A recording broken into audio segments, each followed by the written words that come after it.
Hey everybody, how's it going? It is Matt and it is Maniac Monday. First and foremost, I hope each and every one of you had a fantastic weekend. I'm sorry I wasn't here Friday, guys. I was a little busy doing some yard work and things of that nature, and time just got away from me.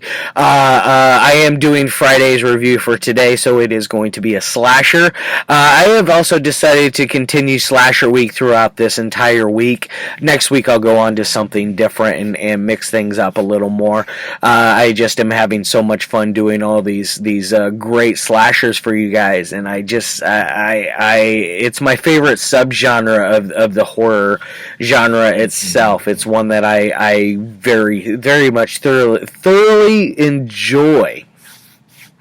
Now, and also, I do hope all of you guys are having a great morning, evening, dawn, day, or dusk. On top of that, please do like, share, and subscribe because I love seeing all your new faces around here. I think I'm up at like 266, 265, like right around in there. I love seeing that. Do always look in the description box for more information on the film of the day. Holy crap, I'm stumbling over my words there. But anyways, do look in there for more information, such as plot description, your starring cast, your director, the runtime of the cut I am watching, along with the rating of it. And there's also going to be some trivia on there for you guys. This one I found there is so much to know about this movie because it's they did an amazing job archiving all the stuff that they did for promotional reasons for this film. I think they did an amazing job, and this release of it is just perfect. It's the definitive release, in my opinion, the only way you can go right now. Alright, here we go! And it is none other than Slaughterhouse. Yes, folks. It's the one from, this is the Vinegar Syndrome release. I think 88 Films released this one as well. It is a standard issue press Blu-ray and DVD combo. It does have an alternative artwork, which is not much different than the other artwork that I'm going with. It's just a closer up look of him, and the words are in the titles in a different place. Nothing major of real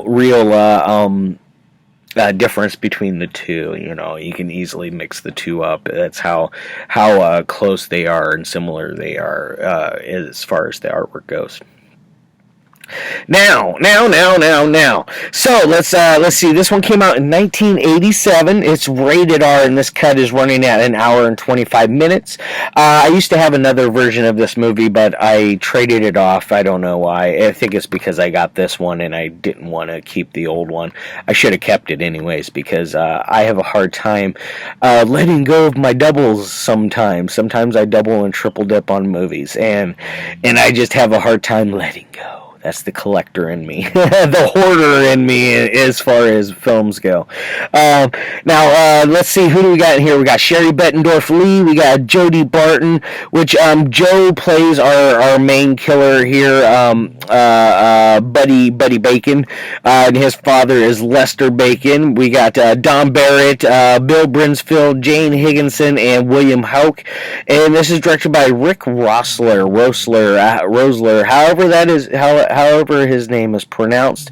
This is a masterpiece in my opinion, hence why I was going to do it on Friday, but it is also good enough to do on a Monday because I like to end the week with a bang and start the week with a bang. So I like to do my best movie of during the week on Friday and the best movie of the weekend on Monday. So if that makes sense, that's what I do. Now, as far as what do we got on here? What is this movie about exactly? It's about this father and son that have a slaughterhouse, and the slaughterhouse went under years and years ago. It is running into huge financial problems.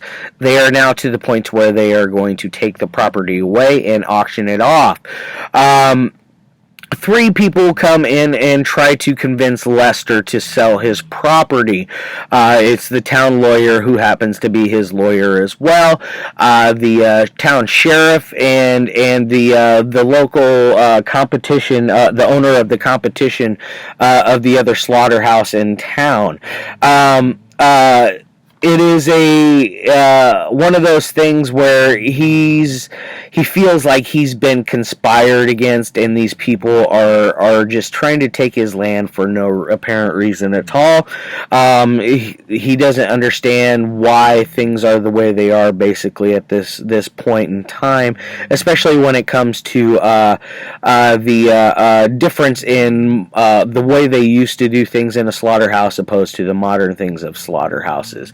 That's basically the huge difference between that, between the huge difference on what he thinks life is, as far as that goes.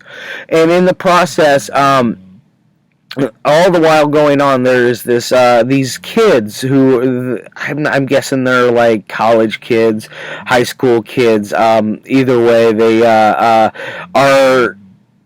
They are kind of I wouldn't say troublemakers, but they are definitely ones that kind of bend the rules a little bit. They break a few, but they mostly bend them as far as they can before they break. That's basically how I would describe it. But they at one point break into this slaughterhouse during the daytime, and they are filming a music video, a horror music video, or a horror video, whatever they called it, in the process. And they're both wearing both the guys in it are wearing these like cheesy like dime store Halloween masks. One is like this like ghoulish looking guy who looks like Joe from the Beyond, and then the other one is this Cobra, which is really dorky looking in my opinion. It's one of those that I have a hard time looking at it and not laughing because it's so cheese dick, but I still like it because it is. I don't know, it's that 80s nostalgia of it is what I like about it, I guess. So they're filming their video in there. They go off and do their own thing. Blah blah blah blah. Later on that night, they decide they're going to come in there and do it again. But before all of this happens, at the very, very beginning of the film, you're treated to a young couple going off into this slaughterhouse and fooling around and things of that nature. And Big Buddy here is he finds them and he quickly disposes of them. Buddy has definitely a lot of problems. He is not your normal kind of person. He doesn't speak. He grunts in pig talk, like he's like, I don't know. I can't do pig noises. That's not my. I can't do impressions of pigs. It's just not my thing. But either way, that's how he speaks, is through pig grunts and snorts and things like that. So he definitely is on, I would say, on the spectrum as far as mental capacity goes. Like, if there's something wrong with this guy mentally, and not just, he's not nothing wrong with him physically, but mentally he definitely is a few sandwiches light of a picnic. I don't know if you guys can hear it or not, but my dog is laying next to me and he is snoring up like a storm. I don't know if you guys can hear it or not, but if you can, it's kind of funny to me. He's just he likes to sleep right by me. He's my pal, you know. He's a good boy. Anyways, back to the movie. They are quickly dispatched by Buddy Bacon. You fast forward to the whole thing with Lester being confronted by the town lawyer, the sheriff, and the local slaughterhouse slaughterhouse competition owner, who happened to at one point worked for Lester Bacon in this old slaughterhouse, but was fired. They don't say why, but he basically states that it was the best thing that could ever happen, because he went on to start his own factory, and it became the bigger, better slaughterhouse. It became one of the better ones. Became the key one of the area. If you know what I'm saying there, it was like it did the most work. It was still open, unlike Lester Bacon's slaughterhouse, which was closed for, I think they said, like 7 or 10 years, something like that. It was a long time, but he still had some hogs hanging around. So he at least kept himself full in pig, in some pork at least, which, by the way, Lester has this wicked scar across his throat, and the way he delivers his lines are just so like it's kind of stereotypical of the crazed bad guy, but it works perfectly, in my opinion. I there's nothing I can say that I dislike about this film at all. So later on, like I said, that the teenagers or whatever, our main group of friends, they break back in there and they're doing some more filming. They're gonna they're gonna get the two girls, if they can stay in there for, I think it was like an hour, they get $20, something like that. It was a cheesy little bet, one of those ordeals. And while they're in there, the boys are gonna go scare them.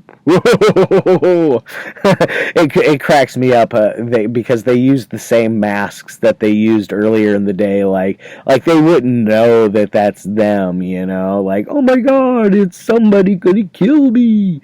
But that happens, and then that's your whole setup for the whole night of what this takes place of, because this takes place through one day. If memory serves me, it's like one day, because you got the morning, daytime, and then your nighttime, and it is pouring rain at one point at the nighttime when you get a final showdown between Lester and these girls, and then you wonder where Buddy has gone, and then you eventually find out where Buddy went and what he had in plans, what he had in store for everyone. So there's one last showdown with Buddy, but there's this whole scene where he's got a showdown with the sheriff, who happens to be one of the main girls out of the friends. It happens to be her dad. Go figure. But there's a showdown between the sheriff and Buddy, and he shoots at Buddy, and there's this like terrible visual effect that they did of the bullet bouncing off of his giant cleaver that he carries here, which has a hog's foot as a handle, and he has a hog's tail as a necklace piece. He is at one point, Lester says, "My boy Buddy, he's a good boy, but he does not have any sense in personal hygiene," and that is a fact, because he is sweaty, he is gross, his hair looks like it hasn't been washed in months. He just looks like he hasn't bathed in who knows when. It's been so long, one of those ordeals. Now, is there any other key scenes that I want to give away in this movie? Hell no. But I will say that there are some fun deaths in this. There is a funny scene where Buddy gets a hold of a sheriff's deputy's uniform, and he is able to kind of make it fit on him a weird way. If you watch the trailer, if you go to the link for the trailer in the description box, as a matter of fact, they even show a clip of that scene in the trailer, and he just looks so silly, but he's out driving around in this deputy's car. At one point, this deputy was supposed to go out, and he's fooling around on his wife with a married woman. They were going to go meet up at a local, like, motel, motel type of thing, you know, one of those ordeals. But either way, he sees, or she sees the police car. She thinks it's the deputy. They go to this they finally, or he's got his sirens on, finally gets her to pull over. He comes up on her, and it's obviously not the deputy, and he goes after her, and blah blah blah blah. Fun scene. Now, as far as anything else goes, I don't want to give away anything else, but as far as ratings go, on a technical side, this thing's probably a 3 out of 5. It's very middle of the road. There's no like crazy camera shots like with what I had last week with The Intruder, which has some insane different types of visual cinematography going on. I really enjoy the way that one was shot. This one, as far as the editing goes, the editing is great. You do not lose your pace. The pace stays nice and steady throughout the entire film. I never find myself being bored with it. The acting is on point. The guy who plays Buddy is really, really... Buddy and Lester are the best parts of this movie, in my opinion. I really, really liked their characters. I would have loved to have more of both of them. It would have been really nice. Now, as far as a technical side, or I mean a entertainment side goes, this thing's like a 4 out of 5. This thing is so entertaining. It's not perfect as an entertaining film, but it's like an A. It's an A, not an A plus plus. It's an A in my opinion. I definitely would say this is a 7 or an 8 out of 10 kind of movie, depending on who you're watching it with. This is one I have watched several times. I don't even know how many times since I was a kid, because this is one of those. It was a staple to movie stores back in the 80s when this one came out. As a matter of fact, I remember going to a video store that we had here called Showtime Video.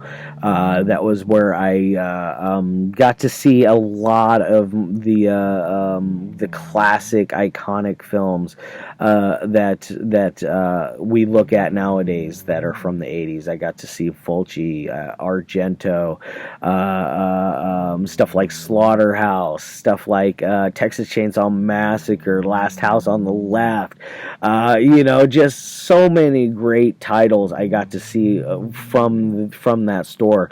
I had one within walking distance, so I would go there quite often, and then that one closed down, and we would go to another one.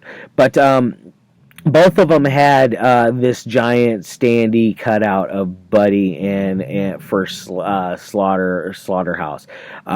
It was very, very cool.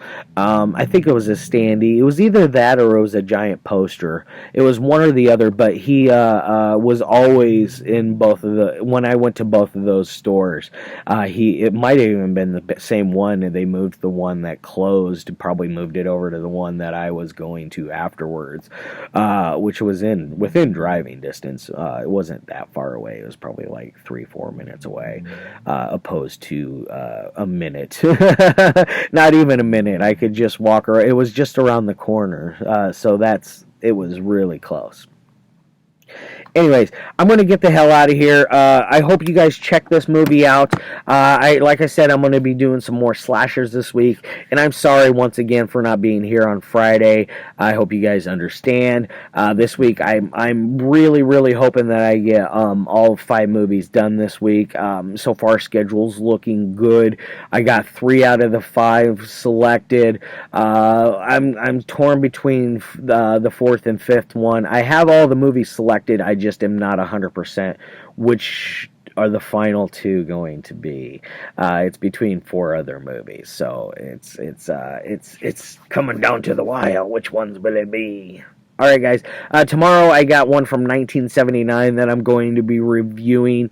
Is one I thought for sure it was made in the 80s, but no, it made it in the ass end of the 70s. It is a fun one that is full of boobs and blood and all kinds of fun stuff. Alright y'all, Love your faces. I can't wait to see you tomorrow. Peace as always.